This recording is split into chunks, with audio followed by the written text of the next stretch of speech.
Pour le reste, c'est vrai que Hergé est resté très discret quant à ses influences, que ce soit des influences littéraires. Il y a des ouvrages qui disent très très bien qu'il y a moyen de retrouver du Jules Verne chez Hergé. Des influences de dessin, Benjamin Rabier, qui est un dessinateur qui est déjà présent à la fin du 19e siècle, grand animalier, la vache qui rit. L'image de la vache qui rit, c'est lui, c'est Benjamin Rabier, donc grand animalier, dessinateur animalier. Et c'est vrai qu'il y a une manière de représenter les personnages qu'on peut retrouver surtout dans les premiers dessins d'Hergé. Chemin faisant, ça va, bien évidemment, ça va disparaître. Et Hergé va imposer son esthétique, comme on a pu voir là, tout à l'heure dans l'affaire Tournesol. Je voudrais juste encore ajouter une petite chose. Justement, je parlais de Hergé tout à l'heure. Ce sont deux grands noms de la bande dessinée. C'est vrai, francophone de Belgique. Mais qu'est-ce qui fait que l'un se soit imposé et pas l'autre? Parce que les deux sont très talentueux. Ça veut donc dire que ce qui fait le succès d'une œuvre, c'est bien sûr l'œuvre.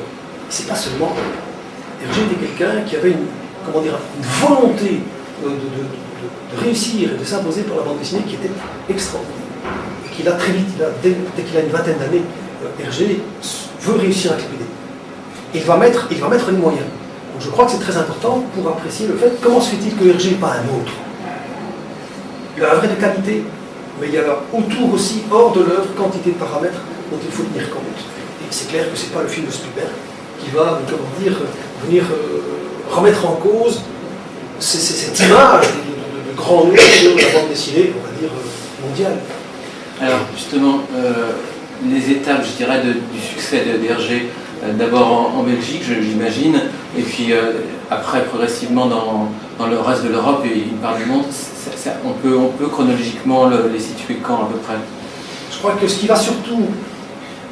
Il y a plusieurs choses à dire. Donc je crois que Hergé va avoir du succès, en tout cas en Belgique francophone, très vite. En France aussi. Je rappelle que dans les années 1930, il y a un magazine qui s'appelle Cœur Vaillant, français, qui va donc diffuser les aventures de Tintin. Donc on est dans les années 30. Il va même aussi demander à Hergé de mettre au point une série, mais qui serait moins d'aventure, un peu plus de famille. Et ce sera, je ne sais pas si vous connaissez la série, Jo, Zette et Joko, avec des parents modèles, des enfants modèles et un petit singe, et qui vont vivre quelques aventures, mais que finalement Hergé, vis-à-vis desquelles Hergé n'a pas le même attachement que, parce que c'est pas lui qui a voulu, c'est une commande en fait. Comme quoi la BD aussi, c'est une affaire de commande. Donc il y a cette circulation-là. Je crois savoir aussi que les albums, ça ne marche pas tellement avant les années 1940. Casterman est à deux doigts de casser son contrat, parce que Casterman a repris les albums à la fin des années 30, et que Casterman, qui est toujours détentrice, c'est toujours elle qui gère les albums, était à deux doigts de remettre en cause, au fait, la collaboration avec Hergé, mais dans les années 40, pendant la Seconde Guerre mondiale, Hergé, à l'occasion, on lui propose de mettre ses albums en couleur.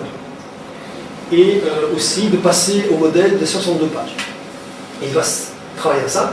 Et c'est quelque chose qui aura beaucoup d'impact sur le public, qui va faire en sorte que les aventures de Hergé vont là prendre une vitesse dans leur diffusion, qui sera très importante. Il ne faut pas oublier non plus que ce qui a fait le succès de Hergé après la Seconde Guerre mondiale, c'est non seulement la création du magazine Tintin, 1946, et très vite la diffusion en France, avec une version française par Dargaud. C'est Dargaud qui s'occupe de ça, une édition française de ce magazine dans lequel désormais toutes les aventures de Tintin seront diffusées. Là on est dans des mécanismes de diffusion. Il y a un pays où la bande dessinée ne va pas marcher, c'est les États-Unis. Alors pourquoi? Je crois que je n'ai pas vraiment de réponse à ça. Je crois qu'on pourrait sans doute parler de sorte de protectionnisme. Alors, j'ai pas, donc vraiment, je vais rester très prudent par rapport à ça. Vous connaissez sans doute l'épisode qui est suivant, c'est qu'à un moment donné, donc, Hergé s'est adressé à Walt Disney, notamment pour le côté cinéma. Mais il a envoyé donc une lettre, etc. Et cet album. Parce qu'il se disait, voilà, ce sera de ce côté-là, si je veux qu'on adapte aux États-Unis en film les aventures de Tintin, ça ne peut être qu'avec un grand nom comme celui de Walt Disney. Il va recevoir quelques semaines plus tard, 2 mois plus tard, je ne sais plus, le colis intact. En fait, fin de non-recevoir. Fin de non-recevoir. Une sorte de... Non, ça n'intéresse pas. Ça n'intéresse pas. Ça n'intéressait pas les Américains à ce moment-là. Je crois que ce qui se passe aussi, il n'y a peut-être pas suffisamment d'action. Il y a dans les albums vous voyez par exemple la première planche que je vous ai montrée là, il ne se passe rien. Il ne se passe rien. Vous avez quelqu'un qui répond au téléphone, Nestor qui court. Mais c'est pourquoi? C'est parce que la boucherie sans eau. On se trompe de numéro de téléphone, c'est pas chez Moulinsart. Parce qu'on est déjà à Moulinsart, donc c'est après le secret de la licorne et le trésor de la Came Rouge. Et puis, bon, qu'est-ce qui se passe? On voit Tintin et Haddock et Tintin plutôt, en promenade. C'est vrai que c'est pas une tension narrative tellement forte. Mais oui, mais c'est une manière de gérer, justement. Donc, on prend davantage de temps. Je crois que c'est une des caractéristiques de notre production BD. Je crois même d'ailleurs, je ne dis pas, il y a quelque chose que j'avais lu, mais je ne me souviens plus tout à fait, qui avait amené en fait, bon, je ne suis plus tellement précis par rapport à ça, mais c'était un souvenir comme quoi il y avait des modifications, mais je ne sais plus par rapport à quoi. Donc là, bref, je reviens, en tout cas, le fait que nous ayons, nous, une production BD qui a aussi une dimension plus esthétique. C'est beau, il y a des lunettes, les planches chargées, elles sont belles. Et donc le spectateur, lecteur, il a envie de prendre le temps de lire. Alors que, si vous allez voir du côté des comics américains, c'est de l'action, c'est de l'action, c'est de l'action. C'est la même chose du côté des mangas. Mangas et comics, d'ailleurs, ont quand même été... les comics américains ont influencé fortement, après la Seconde Guerre mondiale, les premiers créateurs de mangas japonais. Le manga japonais, c'est aussi de l'action, de l'action. Ou bien on prend une action, on la dilue, mais il faut, ça peut prendre plusieurs planches, mais il faut que dans chaque dessin de la planche, il y ait quelque chose qui se passe de l'action. Ce qui n'est pas, je crois, c'est pas l'habitude de la maison, on va dire en Europe occidentale, et en tout cas dans la maison Hergé, avec tous ces 24 ou 23 albums. Alors Hergé, il a fait bien sûr les bandes dessinées, mais il a fait aussi une pièce de théâtre concernant Tintin. Ouais.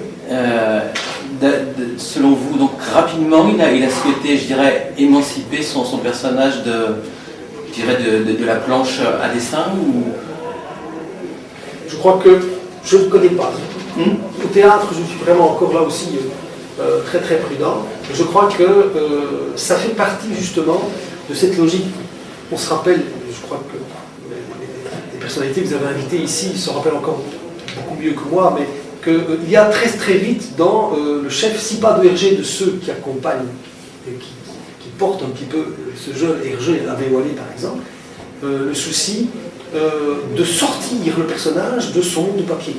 On connaît le retour de Tintin au pays des soviets, on organise, c'est comme ça une idée qui vient, on organise le retour du soi-disant Tintin à la gare. Donc vraiment, Tintin qui arrivait dans un train avec...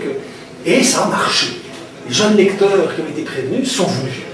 Voilà, tout de suite, il y a ce souci de décliner, on va dire, une œuvre papier sous d'autres formes. Alors, en 3D ou en 4D. Bon voilà, donc on sait aussi qu'il y a des dessins animés qui vont être faits lorsque Lombard va s'en mêler.